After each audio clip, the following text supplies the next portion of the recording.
Hola, soy Clara y en este vídeo te voy a contar las novedades más importantes de febrero en IECO.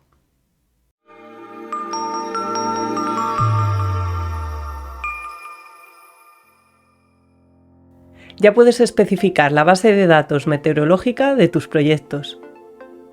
Desde la sección de avanzado de cada proyecto, ahora puedes escoger entre distintas bases de datos meteorológicas. Además, si trabajas con otros servicios como 3E, Meteonorm o SolarGIS, también puedes adjuntar un archivo TMI3 para tus simulaciones.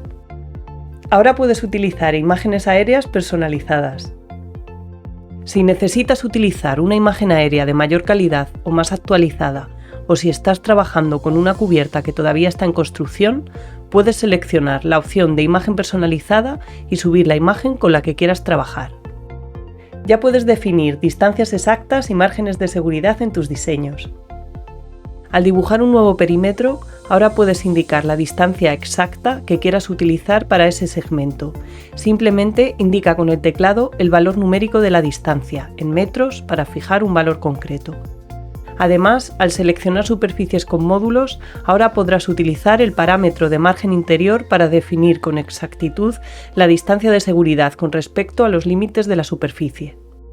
Y al seleccionar obstáculos, también podrás utilizar el parámetro de margen exterior para definir la distancia de seguridad o keep out y evitar colocar módulos en torno al obstáculo. Ya puedes diferenciar entre costes de EPC y PPA teniendo en cuenta tus márgenes. Desde la sección de costes de cada proyecto, ahora puedes definir los costes de instalación de tu proyecto y especificar un margen bruto para el cálculo del precio de venta en modalidad de EPC. Si seleccionas la opción de PPA, además, podrás especificar cómo quieres considerar el coste de EPC dentro de los flujos de caja del PPA.